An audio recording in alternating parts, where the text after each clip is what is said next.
नमस्कार दोस्तों। अक्सर मैं कहता हूं कि हम आशा करते हैं आप लोग बेहतर होंगे, लेकिन आज मुझे पता है कि आप लोग किसी भी तरह से बेहतर नहीं हैं। आप लोग इस समय काफ़ी समस्याओं से जूझ रहे हैं और आपका भविष्य अंधकार की गर्त में जा रहा है, ऐसा प्रतीत हो रहा है।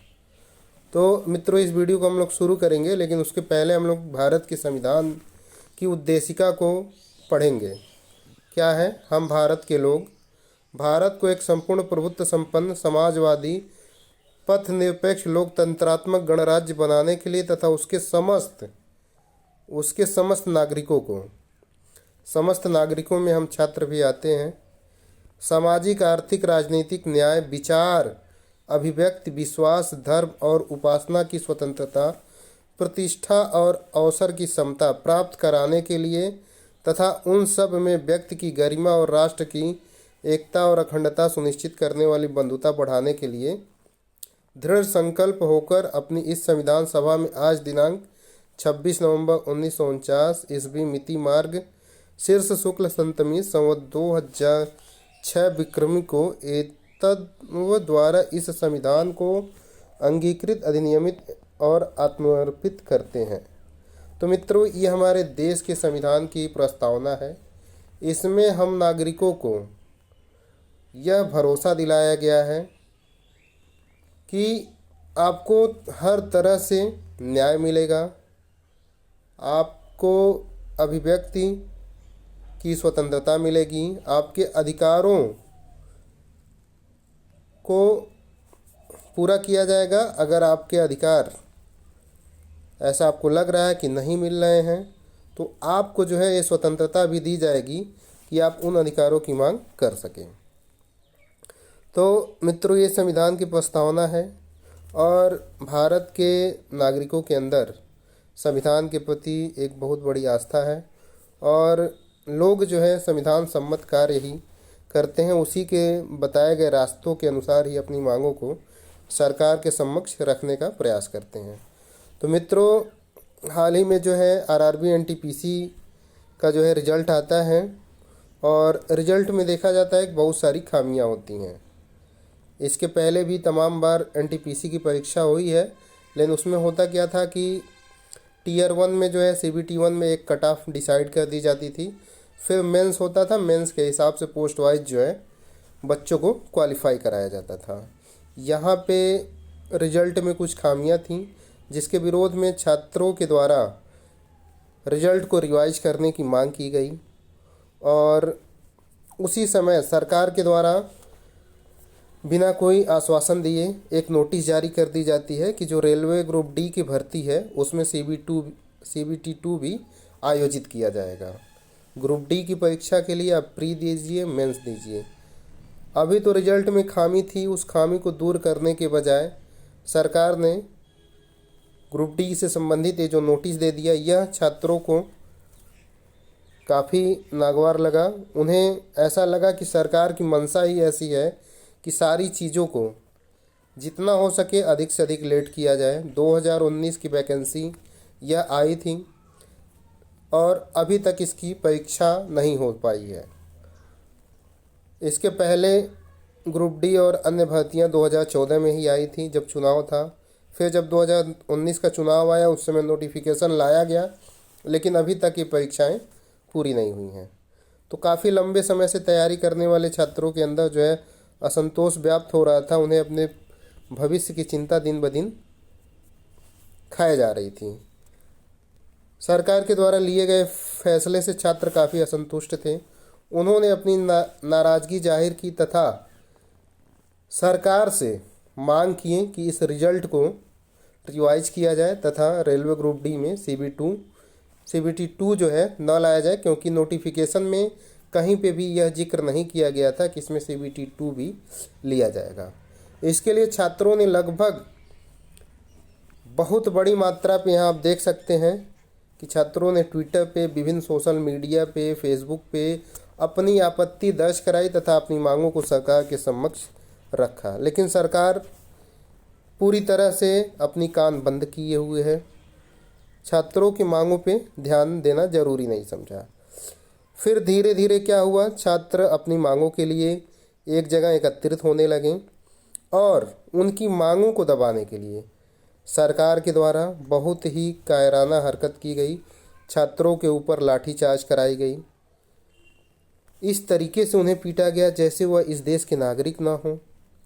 आंसू गैस के गोले छोड़े गए, यहाँ तक कि फायरिंग की गई। छात्रों को गाली भी दिया गया। ऐसे में छात्रों का उग्र होना स्वाभाविक है। छात्र के अंदर संयम, उनका जो संयम था वह अब भी संयम छात्र बनाए हुए हैं। इतनी बड़ी संख्या में वह शांतिपूर्वक प्रोटेस्ट कर रहे हैं। 26 जनवरी गणतंत्र दिवस के दिन सभी छात्रों ने अपने प्रोटेस्ट में राष्ट्रगान गाकर अपना विरोध दर्ज कराया। फिर भी सरकार के द्वारा दमनपूर्वक कार्रवाई छात्रों की जा रही है। आप लोगों ने विभिन्न वीडियो को देखा होगा। ये सब सरकार के द्वारा की गई कार्रवाई का नतीजा है कि किसी का हाथ टूट गया, किसी का पैर टूट गया, किसी का सर फूट गया। और फिर तानाशाही का रवैया यहाँ तक है कि रेलवे के द्वारा नोटिस जारी कर दिया गया कि अगर जो भी इन प्रोटेस्ट में शामिल होगा उसके खिलाफ कानूनी कार्रवाई की जाएगी तथा उन्हें रेलवे की परीक्षाओं से जो है डिवार्मेंट कर दिया जाएगा। उनका भविष्य पूरी तरह से चौपट कर दिया जाएगा। उन्हें ना नौकरी मिलेगी और उन्हें उल्टा कानूनी दांवपेच में फंसाया जाएगा। ये सारी घटनाक्रम चलता रहता है जिससे छात्रों के अंदर काफ़ी असंतोष होता है। छात्र के हित में शिक्षक का कर्तव्य होता है कि वह आए, तो बहुत सारे शिक्षक छात्रों के समर्थन में आए भी। बहुत सारे लोग नहीं आए जिन्हें पार्टी प्रेम ज़्यादा है, जिनका मकसद सिर्फ छात्रों को उल्लू बना के अपना व्यवसाय करना है, वे लोग छात्रों के प्रोटेस्ट में नहीं आए। लेकिन जो शिक्षक छात्र चिंतक थे, छात्रों के हित के बारे में सोचते थे, वे लोग इस प्रोटेस्ट में सम्मिलित हुए और उन्हीं लोगों की देन है कि यह प्रोटेस्ट काफ़ी शांतिपूर्वक चल रहा था। लेकिन सरकार के द्वारा की गई दमनात्मक कार्रवाई इस प्रोटेस्ट को जो है उग्र रूप दे दी। परिणाम स्वरूप सरकार के द्वारा विभिन्न टीचरों पे जो है मुकदमे पंजीकृत किए गए हैं, जिनमें से बहुत सारे नाम हैं जिससे आप सभी लोग परिचित होंगे। पहला नाम तो खान सर का है, प्लेटफॉर्म वाले एस के झा सर का है, नवीन का है, ऐसे बहुत सारे नाम हैं। इन लोगों को सरकार डराना चाह रही है। अब सरकार का मकसद है कि किसी भी तरीके से जो है आंदोलन को फिलहाल रोका जाए। आंदोलन रुक जाएगा लेकिन छात्रों की मांगों को आप सुनिए और उस पर ज़रूरी एक्शन आप लीजिए। अभी आप लोगों ने प्रयागराज में देखा ही है क्या हुआ है, किस तरीके से हॉस्टल में घुस के, लॉज में घुस के, दरवाज़ा खोल खोल के आधार कार्ड देख के बच्चों को मारा पीटा गया है। बहुत सारे वीडियो जो है वायरल हुए हैं।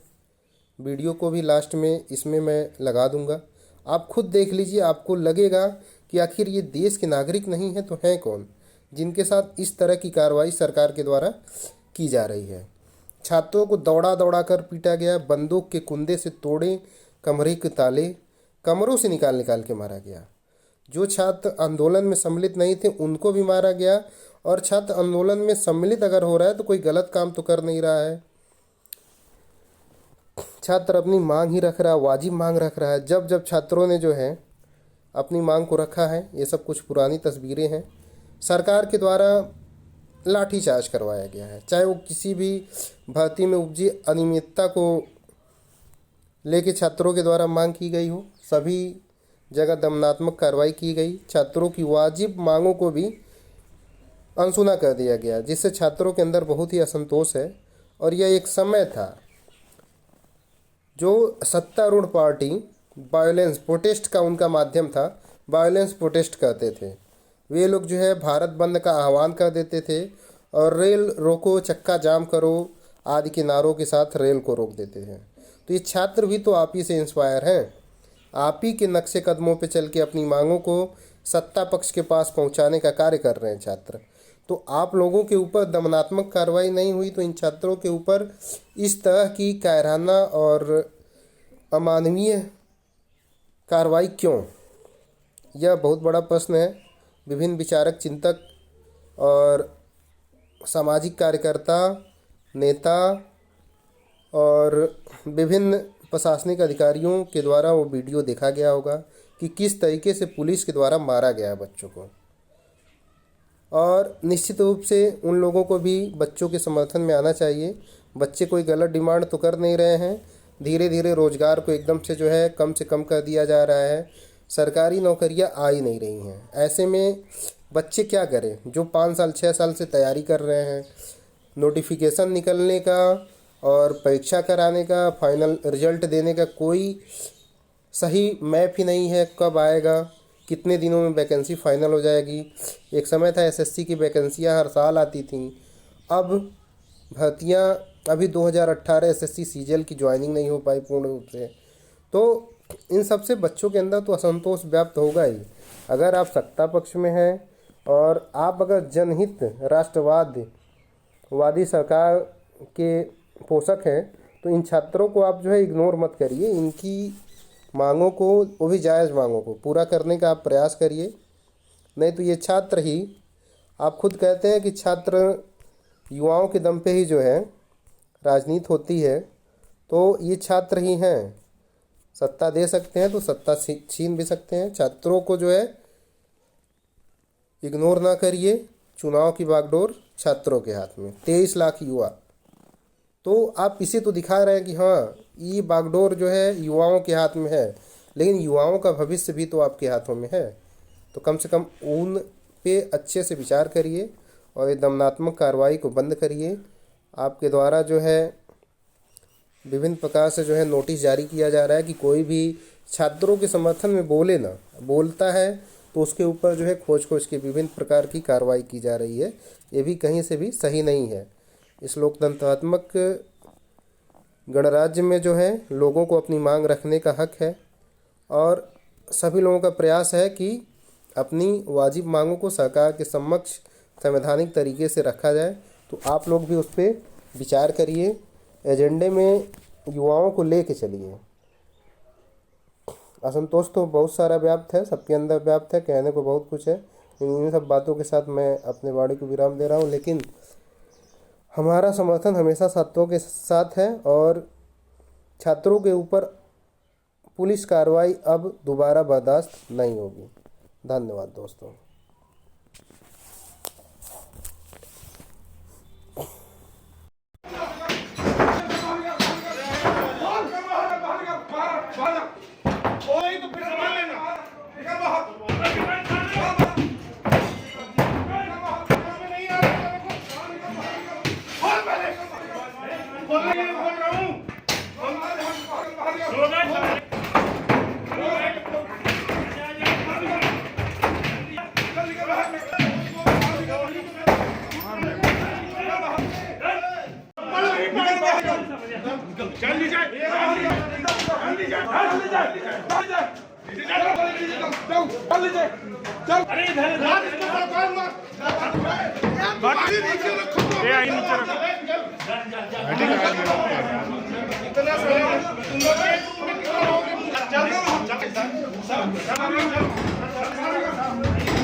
बोलो बोलो